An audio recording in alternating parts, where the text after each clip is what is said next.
अस्सलाम वालेकुम व्यूवर्स, उम्मीद करती हूँ आप ठीक ठाक होंगे, खैरियत से होंगे। बहुत ही यम्मी डिलीशियस चिकन के कच्चे कीमे के कबाब बनाए मैंने कुछ वेजिटेबल्स के साथ। रेसिपी को आपके साथ शेयर करने जा रही हूँ, देखिएगा, लाइक कीजिएगा। तो चलिए बनाना शुरू करते हैं। सबसे पहले हम चिकन लेंगे। हाफ़ के जी चिकन है, बोनलेस मैंने लिया है। ग्रीन चिलीज़ मैंने लिए हैं 2-3, उन्हें कट कर लिया। और 2 दरमियाने साइज़ की मैंने अनियन लिए, उन्हें भी मैंने इस तरह से काट लिया। अब स्पाइसेस इसमें जो यूज़ होंगे, काली मिर्चों का पाउडर है 1 चाय का चम्मच, रेड चिली फ्लेक्स है 1 चाय का चम्मच, गरम मसाला 1 चाय का चम्मच, और रेड चिली पाउडर है 1 खाने का चम्मच, और सॉल्ट है हाफ़ टेबल स्पून, और यानी 1 खाने का चम्मच, और ज़ीरा और धनिया दोनों मैंने आधा-आधा खाने का चम्मच लिए हैं और उन्हें मोटा-मोटा मैंने पीस लिया है। और इसके साथ हम 1 स्लाइस ब्रेड का भी यूज़ करेंगे, ठीक है। अभी इसमें जो बाकी इंग्रेडिएंट्स जाएंगे वो कुछ इस तरह से होंगे। 1 लेमन का हम जूस यूज़ करेंगे, थोड़ा सा बारीक कटा हुआ हरा धनिया, और स्प्रिंग अनियन के लीव्स मैंने लिए हैं 2 खाने के चम्मच, पत्ता गोभी मैंने ली है बिल्कुल बारीक कटी हुई 2 खाने के चम्मच। इसी तरह से शिमला मिर्च मैंने ली है 2 खाने के चम्मच बिल्कुल बारीक कटी हुई। इसके साथ अगर आप गाजर भी बारीक कटी हुई यूज़ करना चाहें तो वो भी कर सकते हैं। अब मैंने एक वेट मिल ली है, आप चॉपर में कर लें, या अगर आपके पास कोई कीमा बनाने की और मशीन है आप उसमें कर लें। बेसिकली हमें कीमे को, हरी मिर्चों को और चिकन को और हरी मिर्चों को और प्याज को जो है वो बिल्कुल बारीक पीस लेना है, ठीक है। मैं इस वेट मिल में डाल के इसे अच्छी तरह से पीस लूँगी।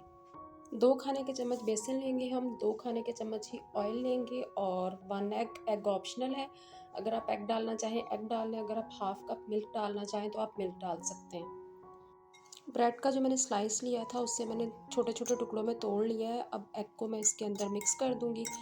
अगर मिल्क डालना चाहें तो मिल्क डाल लें हाफ़ कप, और इसे अच्छी तरह से मिक्स कर लें, ठीक है। अभी हम कांटा निकाल देंगे, अब हाथों का काम आ जाएगा। कीमा मैंने इस तरह से चिकन का बना लिया था।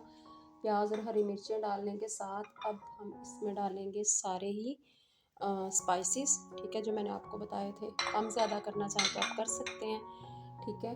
और सारे वेट इंग्रेडिएंट्स ये भी डाल देंगे हम इसमें। खूब अच्छी तरह से हाथों से अब हम इसे मिक्स कर लेंगे। लेमन जूस भी मैं ऐड कर दूँगी। लेमन जूस डालने के बाद हम इसमें बेसन ऐड करेंगे और ऑयल ऐड कर देंगे, ठीक है। मैंने ही कोशिश किया कि इसमें मैं वेजिटेबल्स को यूज़ कर सकूं। आप भी अगर ज़्यादा करना चाहें तो ज़्यादा भी कर सकते हैं, और वेजिटेबल्स भी यूज़ कर सकते हैं, ताकि बच्चे जो हैं वो कबाब वगैरह शौक़ से खा लेते हैं, तो उसके साथ वो सब्ज़ियाँ भी खा सकें, ठीक है। इसे बस खूब अच्छी तरह से इस तरह से मिक्स कर लेना है।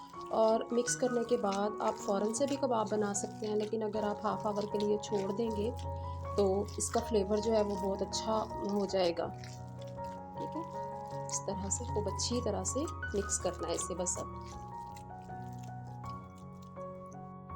मैंने अपने हाथों को ऑयल लगा लिया है, और जिस साइज़ का भी कबाब आप बनाना चाहें उस साइज़ का बैटर लें और इस तरह से आप कबाब बना लें, ठीक है।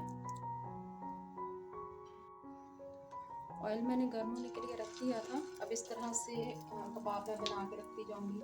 फ्लेम बिल्कुल हमने मीडियम लो से भी कम रखना है, ताकि कबाब जो है, चिकन जो है वो अच्छी तरह से अंदर से भी कुक हो जाए,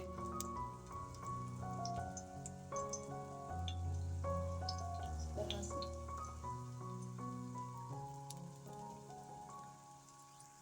सारे कबाब बना के मैंने रख दिए हैं। मैंने ओनली 4 टेबल स्पून ऑयल जो है वो यूज़ किया है इन्हें फ्राई करने के लिए। बहुत ही कम ऑयल में फ्राई हो जाएंगे। आप देखते जाएं, जब जो सेंटर में कबाब है वो एक साइड से गोल्डन हो जाएं तो आप उन्हें बाहर की साइड पे कर दें, और जो बाहर कबाब है आप उन्हें अंदर वाली साइड पे कर दें। बस आपने इन्हें स्लो फ्लेम पे ही कुक करना है, हाई फ्लेम पे बिल्कुल भी नहीं करना, वरना अंदर से ये कच्चे रहेंगे, ऊपर से ये गोल्डन हो जाएंगे, इस तरह से।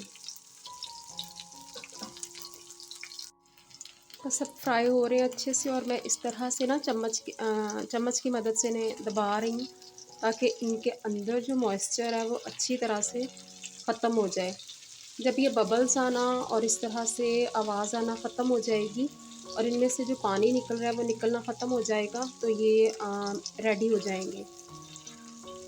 चिकन बहुत सॉफ्ट होता है, बहुत आसानी से पक जाता है, बहुत ज़्यादा टाइम देने की ज़रूरत नहीं होती। लेकिन जब खाते हुए, कबाब खाते हुए अगर मुंह में वो एक कच्चापन आए या पानी आए तो वो भी अच्छा नहीं लगता।